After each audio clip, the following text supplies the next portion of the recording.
నమస్కారం. Welcome to Telugu stories book. మన ఛానల్లో కథలు మీకు నచ్చితే please like, share and subscribe to our Telugu stories book. Hype ఇవ్వడం మర్చిపోకండి. ఈరోజు కథ లవర్ కమ్ హస్బెండ్ ఎపిసోడ్ 47. ఇంకా కథలోకి వెళ్తే, డాడీ మనమంతా ఒక 5 నిమిషాలు బయటకు వెళ్దాం.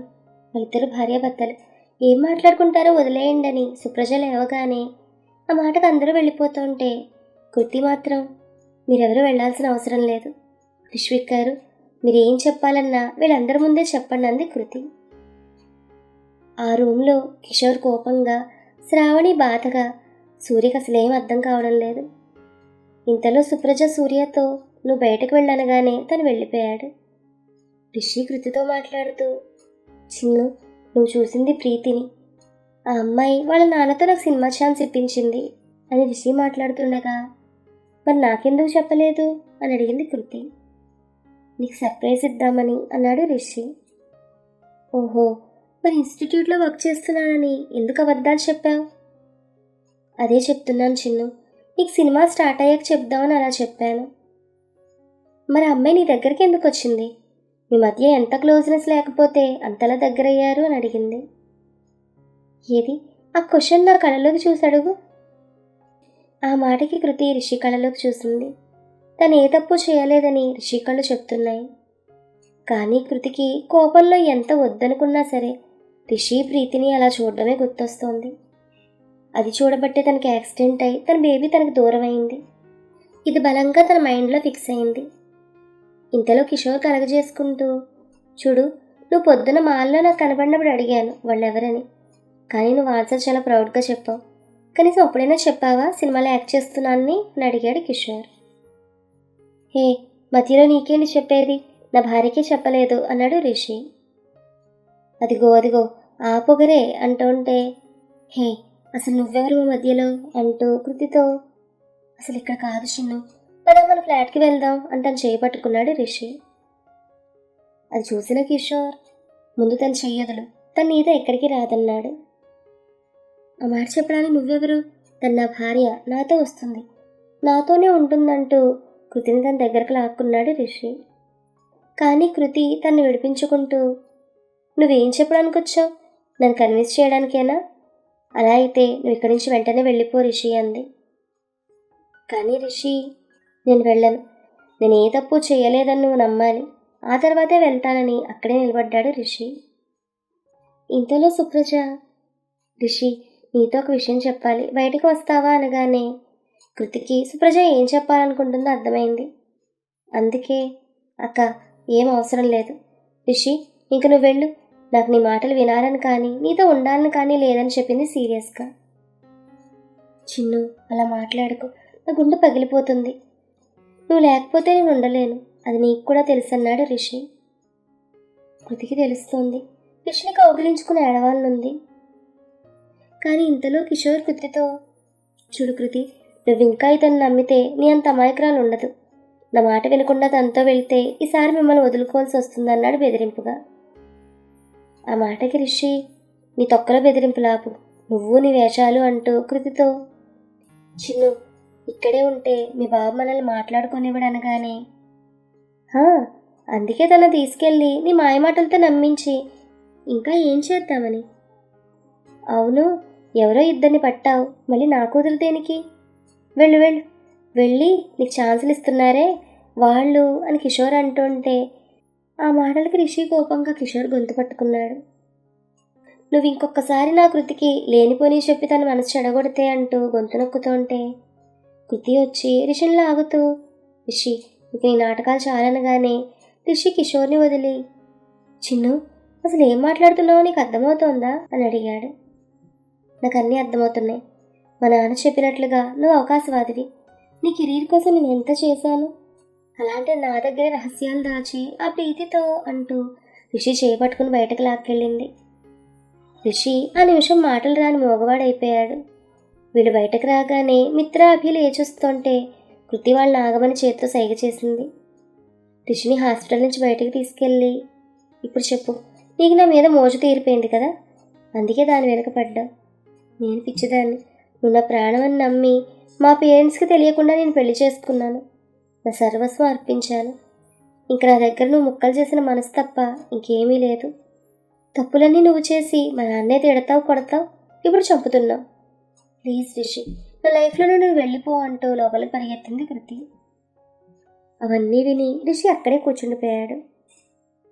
ఇప్పుడు సరిగా ఇక్కడే ఎక్కడో పాట వినిపిస్తోంది. ఊరుకో హృదయమా, ఉప్పెనై రాకుమా, మాట మన్నించుమా, బయటపడిపోకుమా, చెయ్యెత్తి దీవించే వేళ నీ కళ్ళలో జలపాతాల, నీ పేరు నిట్టూర్పుల జ్వాల ప్రణయమా. నీ స్నేహం మూవీలో పాటిది. మిత్ర కృతి లోపలికి రావడం చూసి బయటకు వచ్చింది. కానీ అక్కడ రిషి కనపడలేదు. ఫోన్ చేసింది, లిఫ్ట్ చేయలేదు. కృతి లోపలికి వచ్చాక కిషోర్ ఏదో సాధించినట్లుగా నవ్వుకుంటూ బయటకు వెళ్ళిపోయాడు. కృతి బెడ్ మీద పడుకుని ఏడుస్తూనే ఉంది. శ్రావణి దగ్గరకు వెళ్ళబోతుంటే సుప్రజ, అమ్మ నువ్వు డాడీ సూర్యతో ఇంటికి వెళ్ళండి, నేను అమ్మమ్మ ఇక్కడ ఉంటామంది. దాంతో శ్రావణి కృతి తలనిమిరి వెళ్ళిపోయింది. మిత్ర లోపలికి వచ్చి, అమ్మమ్మ నువ్వు వెళ్ళు, నేను అక్క ఉంటామనగానే సుప్రజ సరే అంది. వాళ్ళందరూ వెళ్ళిపోయాక అభి, వినయ్ కూడా బయటకు వచ్చారు. వినయ్ మాట్లాడుతూ, ఏమో అనుకున్నాను, బాగానే విడగొట్టావు. నాకైతే కృతి వాడిని బయటకు నెట్టింది చూడు, భలే సంతోషం వేసింది అన్నాడు వినయ్. రే, అసలు నువ్వెలా డాక్టర్ అయ్యావురా బాబు. ఆ మాటకి అభి, హలో ఈ కంటికి ఎలా కనిపిస్తున్నాను? వాళ్ళు మిస్అండర్స్టాండింగ్స్ వచ్చి విడిపోయారు, ఇందులో నేనేమీ చేయలేదు. అబ్బా, చూస్తుంటే వాళ్ళకి మిస్అండర్స్టాండింగ్స్ వాటంతటవి రాలేదు, ఎవరో క్రియేట్ చేస్తే వచ్చినట్లున్నాయి. అయినా ఏ మాట కామాటే, మీ వాడు లక్కీ, రొట్టె విరిగి నేతిలో పడింది. కృతి ఏముంది, చెఫ్. అంకుల్కి మొత్తంగా ఎంత ఉంటుందో ప్రాపర్టీ? ఓ 3-4 కోట్లు అంతేనా అనగానే, అయితే అని అడిగాడు అభి. అదే మా ప్రీతికి దాదాపు 200 కోట్ల ఆస్తి. మీ వాడు కనుక తను పెళ్లి చేసుకుంటే ఇంకేముంది, కిషోర్ అంకుల్ను ఆట ఆడుకుంటాడు అన్నాడు వినయ్. సరే మరి నేను వెళ్తున్నాననేసి ఫాస్ట్గా అక్కడి నుంచి వెళ్ళిపోయాడు అభి. వినయ్ కారెక్కాక ప్రీతికి కాల్ చేశాడు, కానీ ప్రీతి లిఫ్ట్ చేయలేదు. ఆ నెక్స్ట్ డే కృతిని డిశ్చార్జ్ చేశారు. కానీ కృతి చాలా వీక్ అయింది, డిప్రెషన్లో ఉంది. మిత్ర ఎన్నిసార్లు చేసినా రిషి లిఫ్ట్ చేయలేదు. రిషి ముందు రోజు కృతి అన్న మాటలకు బాధపడుతూ ఇంటికి వెళ్ళాలనిపించక ఏదో పార్క్లో పడుకుండిపోయాడు. తనకి పొద్దున్నే మెలకు వచ్చింది, గుండెంతా బరువుగా ఉంది. ఫోన్ చూడలేదు, అలాగే ఇంటికి వెళ్ళాడు. చాణక్య తనకి ఎన్నోసార్లు కాల్ చేశాడు. తను అర్జెంటుగా ఊరు వెళ్తున్నానని వాచ్మెన్కి కీస్ ఇచ్చి వెళ్ళాడు. రిషిని చూడగానే వాచ్మెన్ కీస్ ఇచ్చాడు. రిషి లోపలికి వెళ్ళి సోఫాలో పడుకుని ఏడుస్తూనే ఉన్నాడు. కాసేపు ఆగి కృతిశాలికి మెసేజ్ పెట్టాడు. చిన్ను, ఇన్నేళ్ళ మన ప్రేమలో ఇదేనా నువ్వు నన్ను అర్థం చేసుకుంది? నీకు తెలుసు కదా, నేను నీలో మా అమ్మని చూసుకుంటాను. కారణం నాకు మా అమ్మ ఉన్నా లేనట్లే. ఏమన్నా నా కెరీర్కి నేను వాడుకున్నానా? ఇంకా ఏమన్నావు? నీ మీద మోజు, అసలు అలా ఎలా అనగలిగావు? నీ మీదొట్టు, మన ప్రేమ సాక్షిగా నేను ఎటువంటి తప్పు చేయలేదు. అయినా సరే నీ మీద నాకు కోపం రావడం లేదు, కానీ బాధ, చెప్పలేని బాధ. కోపంలో అనుంటావు, నీ కోపం తగ్గాక అప్పుడు కాల్ చేయి, నేను వస్తాను. అప్పటిదాకా నేను డిస్టర్బ్ చేయను. ఇప్పుడు నీ గుండె చప్పుల్లో ఉండే నీ రిషి. రిషి కృతికి ఈ విధంగా మెసేజ్ పెట్టి ఆ రోజంతా పడుకునే ఉన్నాడు. ఏం తినలేదు. మిత్ర ఎన్నిసార్లు కాల్ చేసినా తీయలేదు. 2 రోజుల పాటు రిషి ఏం తినకుండా కృతి మెసేజ్ కోసం అలాగే ఉండిపోయాడు. ఆకలి గుర్తులేదు, నిద్రను మర్చిపోయాడు. అక్కడ కృతి పరిస్థితి కూడా అంతే. 3 రోజుల తర్వాత మిత్ర ఎవరూ లేకుండా చూసి, కృతి ఏంటి ఎలా అయిపోయావు, అసలు నువ్వేనా? రిషి గురించి మా అందరికంటే నీకే బాగా తెలుసు. చూడు, మన కళ్ళు చూసిన ప్రతీదీ కరెక్ట్ అనుకుంటే ఇంకా నీ మనసెందుకు? ఒకసారి ఆలోచించు. రిషి ఆ రోజు నుంచి ఫోన్ తీయడం లేదు. నా మాట విను, వాడితో నువ్వు మాత్రమే వెళ్ళి మాట్లాడు అనగానే కృతి మాట్లాడుతూ, నాకు అబార్షన్ అయిందంది ఎంతో బాధగా కృతి. వాట్, కమ్ అగైన్ అంది మిత్ర. నేను ప్రెగ్నెంట్ కానీ అంటూ మిత్రను చుట్టుకుని ఏడ్చేసింది కృతి. మిత్ర కృతి కళ్ళు తుడుస్తూ, వాడికి చెప్పావా మరి? అసలు అబార్షన్ ఎవరూ అనలేదు అని అనగానే, నేను ప్రెగ్నెంట్ అని అక్కకు మాత్రమే తెలుసు, ఎవ్వరికీ తెలియదు. ఆ విషయం రిషికి చెప్దామంటే ఏంటో ఒకదాని తర్వాత ఒకటి చిరాకులు. తీరా తన ప్రీతితో చూసేసరికి నాకేం అర్థం కాలేదు. యాక్సిడెంట్, అబార్షన్ అంది కృతి. కృతి, దిస్ ఈస్ రెడిక్యులస్. నువ్వు ప్రెగ్నెంట్ అని నీ భర్తకు చెప్పలేదు. మరి అలాంటిది వాడు సినిమా ఛాన్స్ వచ్చిందని నీకు చెప్పలేదని వాడిని ఎలా తప్పు పడతావు? తనకి ఎదురుగా చెప్దామని వెళ్ళాను, కానీ తను రాలేదు. సరే రాలేదు, వాడికి తప్పే. అందుకని ఇంత పెద్ద విషయం దాచి నువ్వు కూడా వాడిని మోసం చేశావంది మిత్ర. సరే, తప్పు నాదే, ఒప్పుకుంటాను. ప్రీతికి అసలు రిషి ఇంట్లో ఏం పని చెప్పమని. తను కిస్ చేయలేదు, ఆమె చేసింది అంటున్నాడు. మరి తనెందుకు ఊరుకోవాలి? లాగిపెట్టి కొట్టొద్దా? అసలు అంత క్షణం ఎందుకు ఇవ్వాలి అని కృతి అనగానే, సరే, తప్పు రెండు వైపులా ఉంది. ఇప్పటికీ మించిపోయింది ఏం లేదు. నువ్వు వాడితో మాట్లాడి అన్నీ తేల్చుకో. జీవితం చేజారిపోయాక బాధపడి ప్రయోజనం లేదు. నేను మాట్లాడతాను వాడితో, అడ్రస్ చెప్పు అని మిత్ర అనగానే కృతి అడ్రస్ చెప్పింది. మిత్ర రిషి ఇంటికి వెళ్ళింది, కానీ అది లాక్ చేసింది. ఫోన్ ఏమో స్విచ్ ఆఫ్ వస్తుంది. కిందకు వెళ్ళి వాచ్మెన్ అడిగింది, కానీ అతను తెలియదన్నాడు. మిత్ర ఆ రోజు సాయంత్రమే రిటర్న్ అవ్వాలి. అందుకని ఏదో రాసి ఒక లెటర్ ఇచ్చి రిషికిమ్మంది మిత్ర. ఆ రోజు కృతికి విషయం చెప్పి తాను వెళ్ళిపోయింది. రిషి వచ్చేసరికి వాచ్మెన్ బయటకు వెళ్ళుండడంతో ఆ లెటర్ రిషికి ఇవ్వలేదు. రిషికి చాణక్య ఇచ్చిన ఫోన్ కూడా పనిచేయకపోవడంతో తన ఫోన్ గుర్తొచ్చి రిపేర్ షాప్ నుంచి తీసుకొచ్చాడు. ఫోన్ ఆన్ చేశాడు. చాణక్య ఇచ్చిన సిమ్ వేశాడు. ఒకవేళ కృతి ఆన్సర్ ఇచ్చిందేమో అని తన సిమ్ కూడా వేశాడు. పని దగ్గర నుంచి ఎన్నో మెసేజ్లు, అది చూసి కాల్ చేశాడు. పని వెంటనే లిఫ్ట్ చేసి, రిషి ఏమైపోయావు, ఎక్కడున్నావు అని అడిగాడు ఆత్రంగా. ప్రస్తుతానికి బ్రతికే ఉన్నాను సార్ అన్నాడు విరక్తిగా రిషి. ఏమైంది రిషి అని అడిగాడు పని. కానీ రిషి ఏం మాట్లాడలేదు. ఒక నిమిషం తర్వాత, సారీ సార్, నేను మూవీ నుంచి తప్పుకుంటున్నా అన్నాడు రిషి. ఏంటి అని అడిగాడు పెద్దగా పని. నేను మీ మూవీస్ నుంచి తప్పుకుంటున్నాను. ఏమైంది? ఏమైంది రిషి, ఎందుకు అంత పెద్ద డెసిషన్? అసలు ఇదంతా కాదు, మీ అడ్రస్ చెప్పి నేను వస్తాను, మనం మాట్లాడుకుందామన్నాడు పని. రిషి అడ్రస్ చెప్పాడు. ఏంటి, చిన్ను నా మెసేజ్ చదివినట్లుగా బ్లూ మార్క్ వచ్చింది. మరి ఎందుకు రిప్లై ఇవ్వలేదు? 3 రోజులైంది. అసలు ఏం జరుగుతోంది? సరే, ఏదైతే అదే అయింది, ఇంక నా వల్ల కాదు, ఫోన్ చేస్తాననుకుంటూ తన ఫోన్లో నుంచి కాల్ చేశాడు. కృతి నిద్రలో ఉండి చూడలేదు, 4 సార్లు చేశాడు. మొట్టమొదటిసారిగా రిషిలో బాధ ప్లేస్లో కృతి మీద కోపం మొదలైంది. నా తప్పు లేకపోయినా వచ్చి నిన్ను అంతగా బ్రతిమలాడాను, మెసేజ్ చేశాను, అయినా నీ మనసు కరగదేమి? నేను మనిషినే అనుకున్నాడు రిషి. కృతి నిద్రలేచి ఫోన్ చూసింది. రిషి నుంచి ఫోన్. చాలా హ్యాపీగా ఫీల్ అయింది. వెంటనే కాల్ చేద్దామని ఫోన్ తీసుకుంది. సరిగ్గా అప్పుడే సూర్య లోపలికి వచ్చి, అక్క, నీకోసం మీ స్టాఫ్ వచ్చారన్నాడు. కృతి ఆ తొందరలో ఫోన్ సంగతి మర్చిపోయి గబగబా బయటికి వెళ్ళింది. తన స్టాఫ్తో పాటు వాళ్ళ బాస్ సంజయ్, కేకే గ్రూప్స్ కృష్ణకాంత్ గారి అబ్బాయి, చాలా కూల్. స్టాఫ్కి అతనంటే చాలా ఇష్టం. అతన్ని చూసి కృతి, సార్ మీరిక్కడ? కృతి, మీరు ఓకే కదా అని అడిగాడు సంజయ్. ఓకే సార్ అంది కృతి. సంజయ్తో పాటు 10 మంది స్టాఫ్ వచ్చారు. శ్రావణి వెళ్ళి అందరికీ జ్యూస్ తెచ్చింది. సంజయ్ ఇల్లంతా చూస్తున్నాడు. కిషోర్ అప్పుడే వచ్చాడు. కృతి సంజయ్ని వాళ్ళ ఇంట్లో అందరికీ పరిచయం చేసింది. కృతి, ఎప్పటి నుంచి వస్తున్నావు అని అడిగాడు సంజయ్. సార్, ఆ విషయం గురించే మాట్లాడడానికి రేపు మీతో మాట్లాడడానికి వద్దాం అనుకుంటున్నాను. మీరే వచ్చారు. అవునా, చెప్పండి కృతి అని సంజయ్ అనగానే, ఇఫ్ యూ డోంట్ మైండ్ నాతో రండి అని బయటకు వెళ్ళింది కృతి. సంజయ్ తన వెనక్కి వెళ్ళాడు. అక్కడ చైర్స్ వేసుంటే ప్లీజ్ అని చైర్ చూపించింది. సంజయ్ కూర్చున్నాడు. సార్, నేను మన గ్రూప్స్లో చేయడం నా అదృష్టంగా అనుకుంటుంటాను. అండ్ నాకు ఇలా అనిపిస్తుంది. దానికి కారణం మీరు ఎండి గారు. కానీ ఈ మధ్య నా లైఫ్లో కొన్ని అనుకోని సంఘటనలు జరిగాయి. నాకు కోలుకోవడానికి టైం పడుతుంది. అందుకే నేను రిజైన్ చేయాలని డిసైడ్ అయ్యానని చెప్పింది కృతి.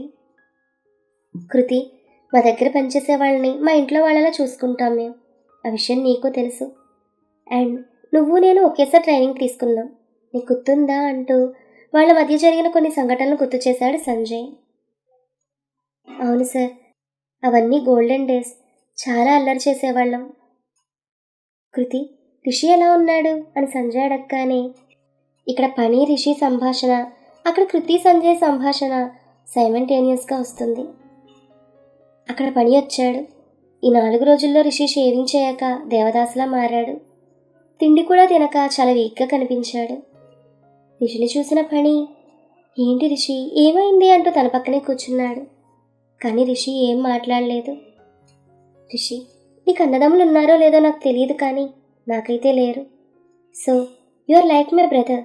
చెప్పు ఏమైంది అని అడిగాడు పని. నా భార్యతో గొడవ అన్నాడు రిషి. ఆ మాటకి పని ఆశ్చర్యంగా, వాట్, నీకు పెళ్ళయిందా? లవ్ మ్యారేజ్ అంటూ తన ఫోన్లో పెళ్లి ఫోటోలు చూపించాడు రిషి. పని అవి చూసి, made for each other. Love అంటున్నావు, ఎన్నేళ్ల నుంచి? 8 సంవత్సరాలు. అంటే వాళ్ళ ఇంట్లో ఒప్పుకోలేదా? లేదు, అందుకే చెప్పకుండా చేసుకున్నాం. ఓహో, మరి తను ఎలాంటిది? చాలా మంచిదని చెప్తే అది కూడా తక్కువే అవుతుంది. మరి అలాంటప్పుడు గొడవలు ఎందుకు ఇంకా? ఇక్కడ కృతి సంజయ్తో తనకే బాగానే ఉన్నాడు సార్. మరి నీకు యాక్సిడెంట్ అయితే నీతో ఉండాలి కదా. సంజయ్ మాట కృతి ఏం మాట్లాడలేదు. ఏమైనా సమస్య? మీ ఇద్దరు గొడవ పడ్డారా అని సంజయ్ అడిగితే, గొడవ కాదు అంది కృతి. ఇక్కడ పని మరి అని అడిగాడు. సమస్య నమ్మకం గురించి అన్నాడు రిషి. ప్రేమ మితంగా ఉండే చోటే నమ్మకం స్ట్రాంగ్గా ఉండాలన్నాడు సంజయ్. అదే లోపించిందన్నాడు రిషి. అఫ్కోర్స్ ఒక్కోసారి అది అవతల వాళ్ళ తీరు బట్టి మారుతుంది అన్నాడు పని. అదే జరిగింది అంది కృతి. అంటే? రిషికి ప్రీతి గురించి చెప్పి ఒక ఆడపిల్ల లైఫ్ను నలుగురిలో పెట్టాలని లేదు. సేమ్ కృతికి కూడా. ఆర్ యూ జెలస్ అని అడిగాడు సంజయ్. అంటే రిషి చాలా అంటే చాలా హ్యాండ్సమ్. సో తను ఎవరైనా నుంచి దూరం చేస్తారేమో అని. సంజు అని కృతి ఎందుకందంటే వాళ్ళిద్దరు బెస్ట్ ఫ్రెండ్స్ కూడా. సంజు, నీకు నా గురించి తెలుసు కదా అంది కృతి. ఇక్కడ పని రిషితో మాట్లాడుతూ, జలస్ లేదంటావు. మరేంటి రిషి? నన్ను ఒక అమ్మాయిని కొంచెం తప్పుగా అర్థం చేసుకొని తను ఆ కోపంలో యాక్సిడెంట్కి గురైంది. దానికి తోడు వాళ్ళ నాన్నకి నేనంటే మొదటి నుంచి ఇష్టం లేదు. అందుకే ఆయన గారు నా మీద కల్పించి ఇంకా చెప్పాడు. ఇక్కడ సంజయ్ మాట్లాడుతూ, ఓ కమాన్ కృతి, మీ నాన్నని రిషి కొట్టాడంటే ఎలా నమ్మావు? ఇక్కడ రిషి పనితో ఎలా నమ్మిందంటే వాళ్ళ నాన్నకి తనంటే చాలా ఇష్టం. ఎంత ఇష్టం అంటే నన్ను తన లైఫ్లో నుండి తీసేసేంత. అది ఇష్టం కాదు, మీ నాన్న తను అనుకున్నది జరగాలన్న పట్టుదల. నా మాట విను. చెప్పండి. ఒకసారి మూడో వ్యక్తి లేకుండా కేవలం మీ ఇద్దరే కూర్చుని మాట్లాడుకోండి అని పని అనగానే ఇక్కడ కృతి సరే సంజయ్ అంది. గుడ్.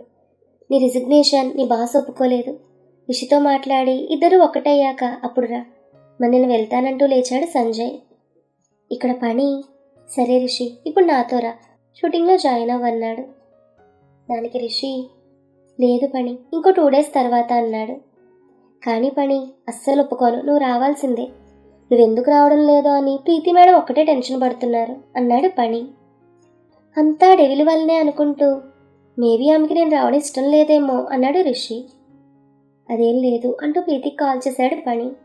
ప్రీతి లిఫ్ట్ చేసి, పని వెళ్ళారా రిషి దగ్గరకు, ఏమంటున్నాడు, వస్తా అన్నాడా అనగానే, మీరే మాట్లాడండి అని రిషికి ఫోన్ ఇచ్చాడు పని. రిషి, పర్లేదు నేను తర్వాత మాట్లాడతాను అనగానే, మాట్లాడు రిషి అన్నాడు పని. ఇంకా రిషి తప్పదన్నట్లుగా, చెప్పండి ప్రీతి అనగానే, ఐఎమ్ సో సారీ రిషి, కృతికి యాక్సిడెంట్ అయిందని వినయ్ చెప్పిన దగ్గర నుండి నేను చాలా ఎంబారసింగ్గా ఫీల్ అవుతున్నాను. నేను కృతితో మాట్లాడి మీ ఇద్దరిని కలుపుతాను, నువ్వు షూటింగ్కి రా ప్లీజ్ అంది ప్రీతి. ఆ మాటకి రిషి సరే అనేసి పనితో రేపటి నుంచి వస్తాను కానీ పని తన థ్యాంక్స్ చెప్పి వెళ్ళిపోయాడు. రిషికి ఏది నమ్మాలో ఎవరిని నమ్మాలో అర్థం కాలేదు. కానీ కృతి తన మెసేజ్ కాల్స్ చూసి కూడా తనకి ఫోన్ చేయకపోవడం రిషికి చాలా కోపం తెప్పిస్తోంది. కృతి సంజయ్ చెప్పిన దాని గురించి బాగా ఆలోచిస్తుంది. అవును, నేను తొందరపడ్డానేమో, ఫోన్లో కాదు రేపు డైరెక్ట్గా వెళ్ళి రిషిని కలుస్తాను అనుకుంది Kriti. Next day Rishi early morning లేచి ఫోన్ చూశాడు. No message from Kriti. అది చూసిన రిషి, చూస్తాను ఎన్నాళ్ళు ఇలా ఉంటుందో అని అనుకుంటూ జిమ్కి వెళ్ళాడు. రిషి వచ్చి రెడీ అయ్యేసరికి డోర్ చప్పుడైంది. ఏమైందంటారు? రిషి కృతి ఇంకా విడిపోలేదు. ఇప్పుడు రిషి ఇంటికి వచ్చింది ఎవరై ఉండుంటారు? Keep listening. మరొక మంచి ఎపిసోడ్తో మళ్ళీ కలుద్దాం. ఈ కథ మీకు నచ్చితే please like, share and subscribe to our Telugu stories book. Thank you.